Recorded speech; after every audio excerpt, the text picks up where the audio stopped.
Nearly 3/4 of Americans believe it is very or somewhat likely AI will be used to manipulate social media to influence the outcome of the presidential election. At a Senate hearing last week, National Intelligence Director Avril Haines warned that foreign actors, including Russia and China, are taking advantage of new technology to spread disinformation. Russia remains the most active foreign threat to our elections. Russia relies on a vast multimedia influence apparatus, which consists of its intelligence services, cyber actors, state media, proxies, and social media trolls. And joining me now are Ann Applebaum, staff writer for The Atlantic and author of the upcoming book, Autocracy, Inc., The Dictators Who Want to Run the World, and Renee DiResta, research manager at Stanford Internet Observatory and author of Invisible Rulers, The People Who Turn Lies into Reality. Thank you both so much for being here. Really appreciate it. And I want to start with something that you wrote in a recent article to open the conversation. You write, quote, "A part of the American political spectrum is not merely a passive recipient of the combined authoritarian narratives that come from Russia, China, and their ilk, but an active participant in creating and spreading them." What do you think the status of this phenomenon is 5 months out from our election? So I think it's important to understand that for the last decade, Russia and now China and other autocracies have been seeking to influence and shape arguments inside the United States. They do this both for their own reasons, because they want to demonstrate to their own populations that the United States is chaotic and divisive and is therefore not a model for them, not a model of democracy. And they also do it simply to weaken and divide us so that we're a weaker power on the world stage. And that's something that's been going on for a long time. We saw a version of it in 2016. There have been repeats since then. I think the new element is that there's a part of the American political spectrum that is doing essentially the same thing, that also sees that it's in its interest to portray whether it's the U.S. government or the U.S. political system or the U.S. electoral system as weak, degenerate, failing.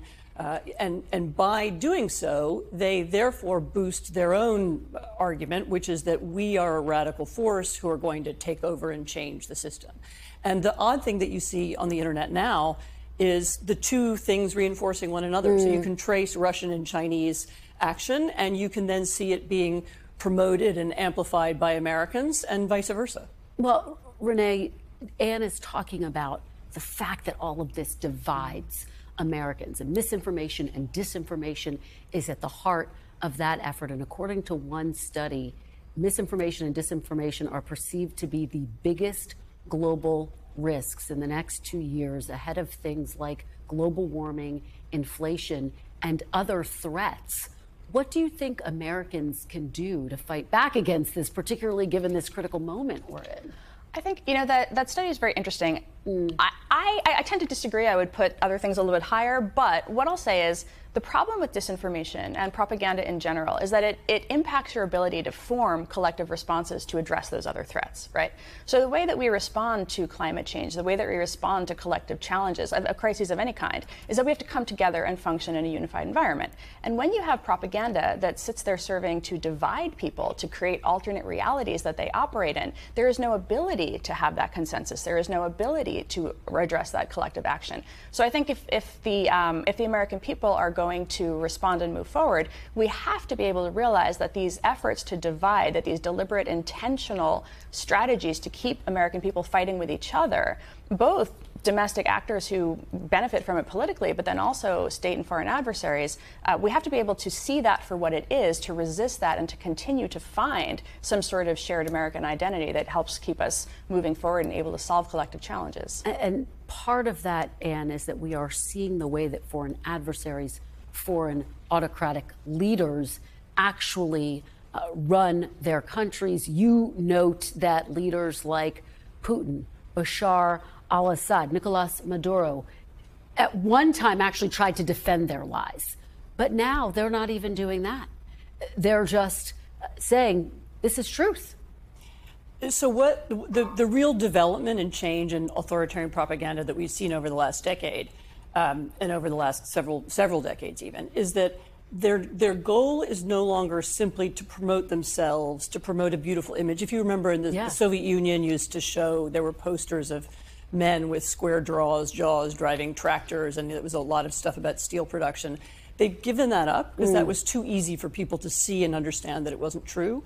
And instead, what they often do now is they use repetitive lies, mostly about us or about the democratic world, rather, more broadly. And they will lie freely and indiscriminately about everything. They will use absurd metaphors. They will describe Syria as a tourist paradise in the middle of a war. They will say that a plane that crashed over Russia, this is the famous Malaysian airplane that crashed, over eastern Ukraine in 2014, it was a plot. People put dead bodies on the plane and then blew it up in the air. So crazy, insane stuff. And the point of doing that is to make people not believe anything. So this is the famous tactic called the Firehose of falsehoods, in which if there are lies and lies and lies, one after the next, then eventually people say, well, I don't know what to believe. I don't believe anything. I'm not going to participate in politics. I'm staying home. And that is an authoritarian project, and it's also a project of a part of the American electorate as well. Renee, pick up on that point, and within this context, I just had a conversation with historian Doris Kearns Goodwin recently, who said to me that the country is in some ways as divided as it was before the Civil War, in part because before the Civil War there were very divided media ecosystems. Yeah. And that's what we're seeing now. To your point, people believe and choose what they want to believe. So when you have a media ecosystem where people are significantly divided and polarized, they're following influencers often, right? Not mainstream media. You have an entire new media ecosystem That's a great point. In which you are drawn to somebody because they seem just like you, right? They relate to you, they speak to you, they understand the in-group language that you use, they know the memes that you follow, they understand the deep lore of your community, right? These are the things that we as this group believe. And what you see is that when you have that those sort of very niche communities and media ecosystems that speak solely to those niche communities, what you're hearing to connect it to what Ann said, these sort of fire hose of falsehood models, you don't have to persuade that community to believe something new. You sort of reinforce a belief that they already hold. And then you do the same thing for a different group and a different group. So you can create 10 or 12 different explanations for the same event and just sort of present them to the group that is going to be most likely to believe them.